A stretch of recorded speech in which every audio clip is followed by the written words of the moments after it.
तैयार किया कि तुम तो अलग देश मांगो पाकिस्तान, भारत में रहने की तुम्हें कोई जरूरत नहीं है। और इस तरह से जिन्ना ने पाकिस्तान की मांग करना शुरू किया।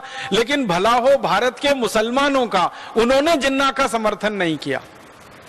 फिर धीरे धीरे अंग्रेजों ने कुछ मुसलमानों को, बंगाल के कुछ मुसलमानों को और खासकर बिहार के कुछ मुसलमानों को जो जिन्ना के साथ थे, पैसे देकर, फंड देकर, रिश्वत देकर, लालच देकर, घूस देकर तैयार करवाना शुरू किया कि तुम भी पाकिस्तान मांगो।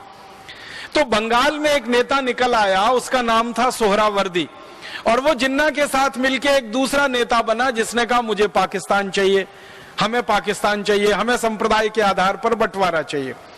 तो इस तरह से पाकिस्तान की मांग 1937 के बाद इस देश में खड़ी की गई। अंग्रेजों की पूरी ताकत उसमें लगी, पैसा लगा, उनकी शक्ति लगी, उनकी अकल लगी, उनकी बुद्धि लगी, और इस तरह से ये बात बढ़ती चली गई। बाद में क्या हुआ, 1942 में अंग्रेजों ने दूसरे विश्व युद्ध में, जब उनकी बहुत बुरी हालत हो गई, दूसरा विश्व युद्ध 1939 से शुरू हो गया था और जर्मनी ने अंग्रेजों की कमर तोड़ दी थी। उस समय जर्मनी का जो हिटलर था उसने अंग्रेजों को इतना मारा था, इतना पीटा था कि हाल खराब हो गया था इनका। बम गिराए थे इतने पूरे इंग्लैंड पर कि लाखों लोग मर गए थे, और यूरोप के और देश जो अंग्रेजों को मदद कर रहे थे वो भी पिट गए थे। तो अंग्रेजों की 1942 तक हालत बहुत खराब हो गई। तो अंग्रेजों ने परोक्ष रूप से ये कहना शुरू कर दिया कि शायद अब भारत में वो ज्यादा दिन नहीं रह पाएंगे या भारत में ज्यादा शासन नहीं कर पाएंगे। और 1945 में जब दूसरा विश्व युद्ध खत्म हो गया और अंग्रेजों की अर्थव्यवस्था पूरी तरह से ध्वस्त हो गई, तब तो अंग्रेजों ने खुलकर कहना शुरू कर दिया कि अब भारत छोड़कर वो चले जाएंगे। और 1946 में बाकायदा उसकी घोषणा हो गई और 47 में 15 अगस्त को वो चले गए।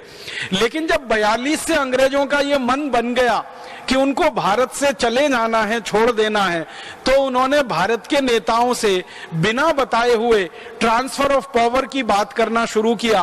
और उन नेताओं में बहुत महत्वपूर्ण उनके लिए जिन्ना था, और जिन्ना को फिर से उन्होंने यही बात समझाना कि अलग पाकिस्तान ले लो, अलग देश ले लो, तुम प्रधानमंत्री हो जाओगे, तुम ऐसे हो जाओगे, और ये सब चलना हो गया और आगे ये बढ़ता चला गया।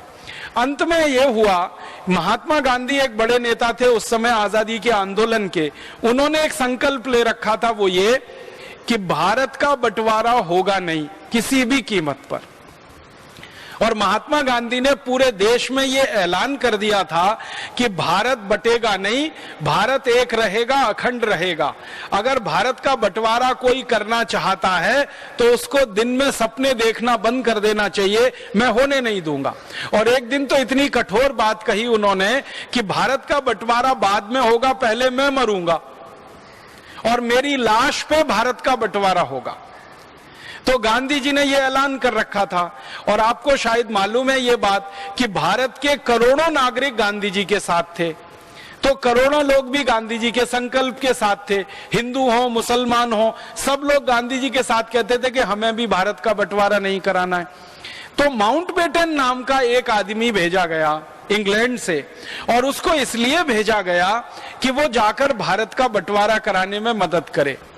और माउंटबेटन को भारत में अंग्रेजों का आखिरी वॉयसराय माना जाता है, आखिरी गवर्नर जनरल माना जाता है। उसने आके जो गोटियां बिछाई, उसके आधार पर भारत के बंटवारे की पृष्ठभूमि तैयार हुई। उसने क्या किया, जिन्ना को और ज्यादा राजनीतिक महत्वाकांक्षा से प्रेरित करा के एकदम से पक्का खड़ा कर दिया कि हमको तो पाकिस्तान ही चाहिए।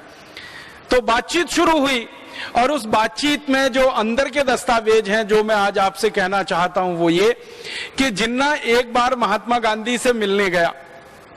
महात्मा गांधी ने जिन्ना को पूछा, भाई तुमको क्या चाहिए? कि पाकिस्तान चाहिए। क्यों चाहिए?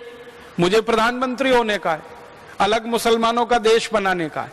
तो महात्मा गांधी ने कहा कि भारत के मुसलमान तो चाहते नहीं कि अलग पाकिस्तान बने, वो तो तुम्हारे साथ है नहीं। तो जिन्ना ने कहा कि नहीं, मेरे साथ बहुत मुसलमान है। तो गांधी जी ने कहा कि देश में एक जनमत संग्रह करा लो। तो जिन्ना उस बात से पीछे हट गया। फिर गांधी जी ने बड़े प्रेम से समझाते हुए कहा कि तुमको प्रधानमंत्री ही होना है ना, तो भारत के हो जाओ, इसमें क्या बुराई है, लेकिन देश तो एक रहे, देश तो नहीं टूटे।